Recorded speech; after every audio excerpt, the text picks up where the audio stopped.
한미 군 당국이 한반도의 고고도 미사일 방어 체계 사드 배치를 시작한 데 대해 정치권의 반응은 극명하게 엇갈렸습니다.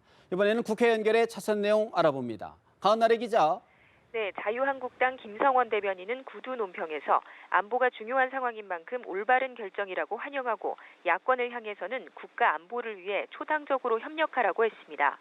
범여권인 바른정당의 오신환 대변인도 환영 의사를 밝히고 대선 전에 사드 배치를 하는 게 오히려 차기 정부의 부담을 줄이는 일이라고 주장했습니다. 반면 야권은 일제히 반발했습니다.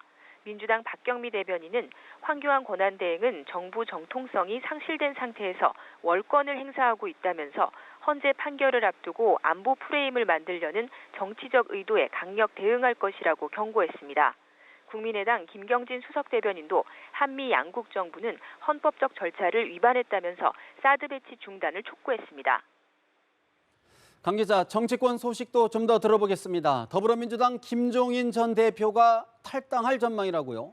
네, 그렇습니다. 김종인 전 대표는 오늘 아침 기자들과 만나서 탈당할 것이냐는 질문에 탈당할 것이라고 답했고, 이는 당에서 할 일이 없기 때문이라고 말했습니다. 당 관계자들과 문재인 전 대표 등 대선 주자들까지 김 전 대표의 결정에 일제히 아쉬움을 나타냈는데요. 김 전 대표는 경제민주화법이 국회에서 통과되지 못하고 개헌파 의원들이 친문 성향의 지지자들로부터 문자 폭탄을 받은 데 대해 크게 실망한 것으로 알려졌습니다. 앞서 나는 속은 사람이라며 문 전 대표에 대한 불편한 감정을 드러내기도 했습니다. 김 전 대표는 탈당 시점을 못 박지는 않았지만 이미 후원의 계좌는 폐쇄한 상태입니다. 이런 가운데 김 전 대표가 오늘 아침 일찍 국민의당 손학규 전 대표와 비공개 회동을 한 사실도 알려졌습니다. 김 전 대표는 회동에서 차기 대선은 민주당과 개혁 세력의 양자 대결이 될 것이라고 말하고 새로운 개혁 세력을 만드는 데 나서겠다는 뜻을 밝힌 것으로 전해졌습니다. 한국당이나 국민의당 합류 여부에 대해서 김 전 대표는 당으로 들어가지는 않을 것이라고 선을 긋고 있는데요. 비문계 좌장격인 김 전 대표가 개헌을 고리로 다른 당과 어떤 식으로든 연대하거나 직접 대선에 뛰어들 가능성도 있어서 향후 대선 전국의 변수로 점쳐집니다. 한편 비문계 중진인 박영선 의원도 오늘 안희정 충남지사 지지를 선언하고 안 지사 캠프로 합류했습니다. 강 기자, 오늘 대선 주자들의 움직임도 궁금한데 어떤 일정들이 있습니까?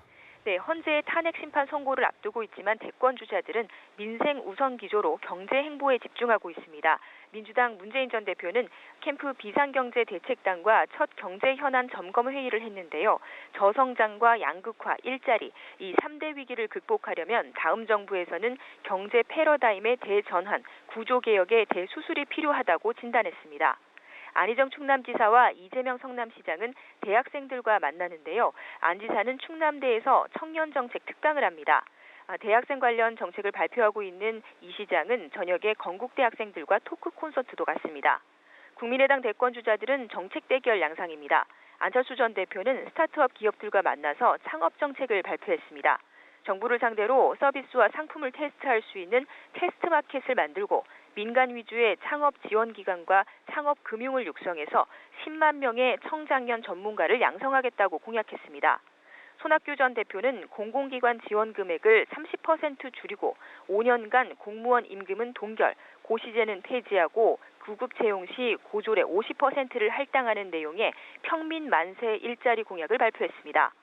바른정당의 유승민 의원은 오늘 당 일정에 집중하고 남경필 경기지사는 안산 시와 반월 산업단지에서 대기업과 중소기업 상생을 위한 간담회를 갖습니다. 지금까지 국회에서 전해드렸습니다.